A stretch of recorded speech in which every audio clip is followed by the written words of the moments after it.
भारतीय स्वाधीनता आंदोलन के शिखर नेता गांधी की हमेशा ये कामना थी कि भारत में राम राज्य आए, लेकिन राम राज्य की कोई परिभाषा वे कभी नहीं दे पाए, बल्कि उन्होंने जानबूझकर इसे अबूझ पहेली बनाए रखा। उनके राम राज्य में सत्ता का विकेंद्रीकरण, स्वशासन, बुनियादी शिक्षा, ग्राम स्वराज जैसे अलग अलग तत्व हैं। कभी उन्होंने कहा कि ये ऐसा राज होगा जहां सबसे अमीर और सबसे गरीब व्यक्ति के अधिकार समान होंगे।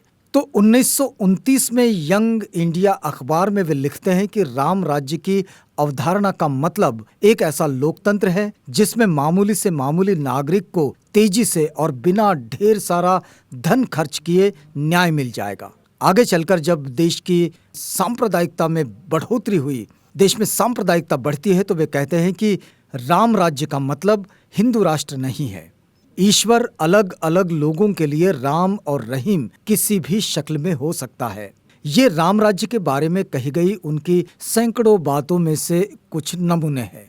जाहिर है कि सुविधा के हिसाब से और सुनने वालों के हिसाब से गांधी राम राज्य के बारे में कुछ कुछ बोलते चले गए। सवाल उठता है कि अब जबकि अयोध्या में राम मंदिर के लिए भूमि पूजन और मंदिर निर्माण हो रहा है, तो इस समय में गांधी की वैचारिक भूमि उन्हें कहां खड़ी करती है। गांधी का अयोध्या ज्यादा आना जाना नहीं था। ज्ञात जानकारियों के आधार पर लेखकों ने बताया कि वे 2 बार ही अयोध्या गए। इसमें से एक दौरे में सरयू तट पर सभा को संबोधित करते हुए उन्होंने कहा था कि कमजोर की रक्षा करना बहुत जरूरी है, इसके बिना हमें कोई अधिकार नहीं है कि हम ईश्वर से अपनी सुरक्षा के लिए प्रार्थना करें। इसी भाषण में वे आगे कहते हैं कि हमें वैसे प्रेम करना सीखना होगा जैसा प्रेम राम ने सीता से किया था। आज के समय पर गांधी की टिप्पणी क्या होती या वे किस पक्ष में खड़े होते, इस बारे में कुछ कहना तो मुश्किल है, लेकिन हम ये जरूर जानते हैं कि भारत की राजनीति में राम को लाने वाले गांधी ही थे। आरएसएस ने तो राम की राजनीति 1986 से शुरू की। गांधी के नेतृत्व में कांग्रेस इससे बहुत पहले ही ये कर चुकी थी। बेशक दोनों संगठनों के लक्ष्यों में अंतर था। गांधी को भारतीय जनमानस में राम की व्याप्ति का अंदाजा था और इसलिए इस पहलू का उन्होंने स्वतंत्रता संग्राम में लोगों को जोड़ने के लिए इस्तेमाल किया। इसलिए मुमकिन है कि वे वर्तमान भूमि पूजन का स्वागत करते और साथ में शायद वे ये भी चाहते कि दोनों पक्ष शांति से इसे हो जाने दें। हो सकता है कि वे भूमि पूजन का समर्थन करते, लेकिन सरकार से कहते कि वह धार्मिक मामलों से दूर रहे। गांधी इस मामले में रानाडे और तिलक यानी उदारवादी हिंदुत्व और उग्र हिंदुत्व के संगम है। राजनीतिक स्तर पर गांधी को मुस्लिम लीग से चुनौती मिलती दिखती थी, लेकिन ये चुनौती राजनीतिक ही थी। मुस्लिम लीग और कांग्रेस की राजनीतिक विचारधारा में कोई निर्णायक फर्क नहीं था। गांधी को उस दौर में जो एक शख्स वैचारिक आधार पर चुनौती दे रहा था, वे थे बाबा साहेब डॉक्टर B.R. अम्बेडकर। गांधी के राम राज्य के विचार की फिलॉसफी और वैचारिकी के स्तर पर काट सिर्फ डॉक्टर अम्बेडकर प्रस्तुत कर रहे थे। डॉक्टर अम्बेडकर गांधी के राम और राम राज्य के विचार से तनिक भी प्रभावित नहीं थे, बल्कि राम और राम राज्य को लेकर उनकी दृष्टि आलोचनात्मक रही और इसे उन्होंने अपने भाषणों और किताबों में विस्तार से दर्ज किया है। प्रस्तुत लेख में उनके जो भी विचार हैं वे भारत सरकार की वेबसाइट से लिए गए हैं। डॉक्टर अम्बेडकर राम और राम राज्य की 3 प्रमुख बिंदुओं पर आलोचना करते हैं। ये जो आलेख है ये वरिष्ठ पत्रकार दिलीप मंडल का है। अपनी प्रसिद्ध कृति एनिहिलेशन ऑफ कास्ट यानी कि जाति व्यवस्था का उच्छेद में डॉक्टर अम्बेडकर कहते हैं कि बिना दंड विधान के वर्ण व्यवस्था को बनाए रखना संभव नहीं है। मनुष्य की ये प्रवृत्ति ही नहीं है कि वह तय खांचे के अंदर कैद रहे। अगर दंड की कठोर व्यवस्था नहीं रहेगी तो व्यक्ति एक वर्ण से दूसरे वर्ण में चला जाएगा और वर्ण व्यवस्था टूट जाएगी। इस क्रम में वे राम और शंभुक का उदाहरण देते हैं और बताते हैं कि राम ने अपने शासन में वर्ण व्यवस्था को किस क्रूरता के साथ बनाए रखा। शंभुक शूद्र थे और तपस्या में लीन थे, लेकिन राम राज्य में हर वर्ण का कर्म निर्धारित था और शूद्र का कर्म तपस्या नहीं सेवा करना था।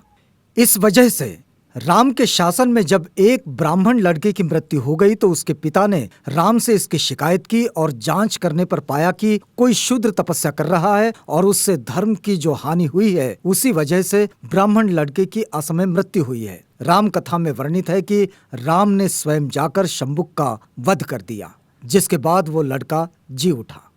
बाबा साहेब डॉक्टर अम्बेडकर लिखते हैं कि कुछ लोग राम को इस बात का दोष देते हैं कि उन्होंने निर्दोष शंबुक का वध कर दिया, लेकिन शंबुक वध के लिए राम को दोषी ठहराना पूरी व्यवस्था को लेकर समझ न हो पाने की वजह से है। डॉक्टर अम्बेडकर आगे लिखते हैं कि राम राज्य वर्ण व्यवस्था पर आधारित था। राजा होने के नाते राम का कर्तव्य था कि वे वर्ण व्यवस्था की रक्षा करें। इसलिए जब शंबुक ने वर्ण व्यवस्था का उल्लंघन किया और तपस्या करके ब्राह्मण बनने की कोशिश की, तो राम का धर्म था कि वे शंबुक का वध कर दें। वर्ण व्यवस्था को बचाने के लिए मामूली दंड काफी नहीं है, इसके लिए मृत्यु दंड की आवश्यकता पड़ी। राम ने यही किया। राम ने बाली को जिस तरह से मारा, उसे लेकर डॉक्टर अम्बेडकर को सख्त नाराजगी थी।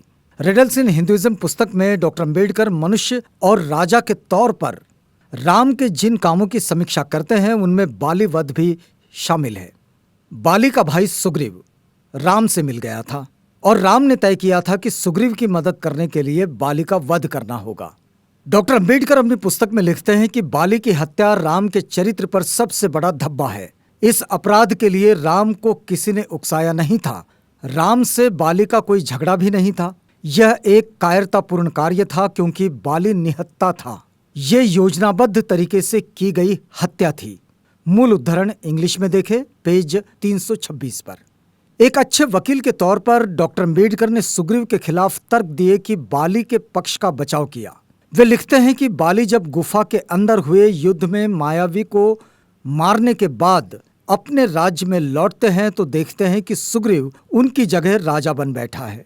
ये दो कारणों से गलत था। सुग्रीव को इस बात की जांच करनी चाहिए थी कि राजा बाली क्यों नहीं लौटे, और दूसरी बात, जब बाली का पुत्र अंगद राजा के बनने के योग्य था, तो फिर सुग्रीव खुद क्यों राजा बन बैठा। डॉक्टर अम्बेडकर इस बात से बेहद नाराज थे कि राम ने अपनी पत्नी सीता के साथ अच्छा व्यवहार नहीं किया। इस संदर्भ में उन्होंने दो घटनाओं का प्रमुखता से उल्लेख अपनी किताब रिडल्स इन हिंदुइज्म में किया है।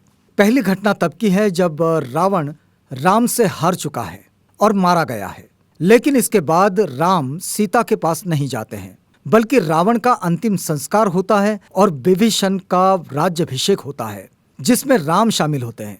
इसके बाद भी वे खुद सीता के पास नहीं जाते, बल्कि अपने प्रतिनिधि के तौर पर हनुमान को सीता के पास भेजते हैं। सीता हनुमान के साथ राम के पास आती है। डॉक्टर अम्बेडकर रामायण के हवाले से बताते हैं कि राम ने सीता से कहा कि तुम्हारे अपहर्ता को युद्ध में परास्त करके मैंने तुम्हें जीता है। मैंने अपना स्वाभिमान पुनः प्राप्त कर लिया है और शत्रु को सजा दे दी है। ये सब मैंने तुम्हारे लिए नहीं किया है।